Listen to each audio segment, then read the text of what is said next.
Membuat perakiraan penjualan Anda. Orang seringkali mengukur keberhasilan dan pertumbuhan usaha berdasarkan penjualannya. Anda mungkin berpikir apakah positioning usaha baru Anda akan memungkinkan Anda mencapai target penjualan Anda untuk tahun depan. Pelajaran ini akan membantu Anda memperhitungkan mulai dari positioning baru usaha Anda hingga perakiraan volume penjualan dan pendapatan penjualan, sehingga Anda dapat memperkirakan apakah Anda akan memenuhi target penjualan Anda dan mengambil tindakan yang tepat atau tidak. Pentingnya memperkirakan penjualan. Perakiraan penjualan adalah perakiraan bulanan untuk volume dan pendapatan penjualan yang Anda harapkan tercapai. Sebuah perakiraan penjualan merupakan hal penting untuk merencanakan dan mengelola usaha Anda. Memperakirakan volume penting karena dapat dipakai sebagai input utama untuk rencana operasional dan biaya Anda. Jika perakiraan Anda tidak akurat, Anda mungkin tidak memproduksi cukup produk dan bisa kehilangan peluang untuk menjual lebih banyak atau malah memiliki stok terlalu banyak. Perakiraan pendapatan penjualan adalah hal penting yang memungkinkan Anda menganggarkan pengeluaran dan memperkirakan keuntungan Anda dengan sesuai. Perakiraan tersebut juga memberi input untuk membantu Anda memproyeksikan arus kas Anda dan menjadwalkan investasi Anda.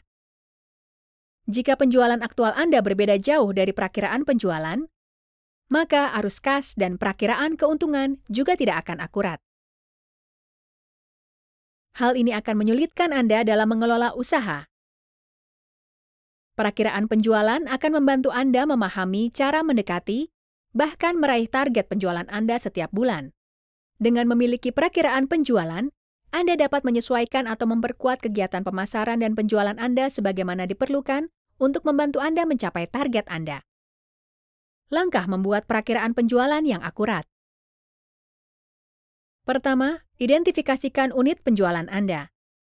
Tidak semua usaha menjual berdasarkan satuan unit, tapi kebanyakan begitu. Cara melakukan perakiraan paling mudah adalah dengan membaginya ke dalam komponen-komponen tertentu. Jelas bahwa usaha yang menghasilkan produk menjualnya dalam unit-unit. Dan demikian juga usaha yang menjual jasa atau layanan.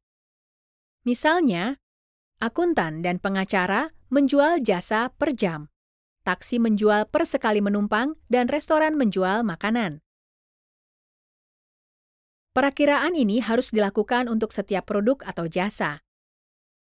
Jika usaha Anda memiliki banyak produk, seperti toko kelontong misalnya, Anda dapat mengelompokkan dan memperakirakan produk berdasarkan kategori. Anda juga dapat menggunakan unit rata-rata untuk memperkirakan volume penjualan. Misalnya, usaha toko kelontong mungkin menggunakan satu kunjungan pelanggan sebagai unit untuk volume penjualan, dengan asumsi pelanggan akan membeli sejumlah rata-rata tertentu produk toko kelontong setiap kunjungan. Kedua, kalkulasikan penjualan dasar Anda. Ini adalah perakiraan volume penjualan bulanan Anda. Dengan asumsi tidak ada program promosi besar atau acara pemasaran eksternal yang dapat memengaruhi penjualan. Gunakan catatan terbaru Anda tentang penjualan di masa lalu untuk memproyeksikan dasarnya. Dengan angka selama setidak-tidaknya 2 tahun, Anda mungkin mulai melihat pola penjualan yang konsisten dari tahun ke tahun yang mencerminkan permintaan normal dan permintaan musiman untuk penjualan setiap bulan. Tapi mungkin ada pengecualian yang tidak memenuhi pola itu. Seperti yang Anda bisa lihat di bagian ini. Seringkali ini adalah hasil dari acara pemasaran. Contohnya, Hari Cupcake Dunia mungkin meningkatkan secara pesat penjualan jajanan bulan Juni tahun ini. Penurunan penjualan November tahun lalu mungkin adalah hasil dari kampanye promosi agresif kompetitor.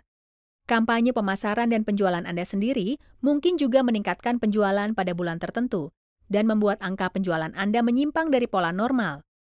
Abaikan semua pengecualian ini dari angka penjualan terbaru untuk mendapatkan angka dasar. Ayo istirahat dahulu dan periksa apa yang sudah Anda pelajari.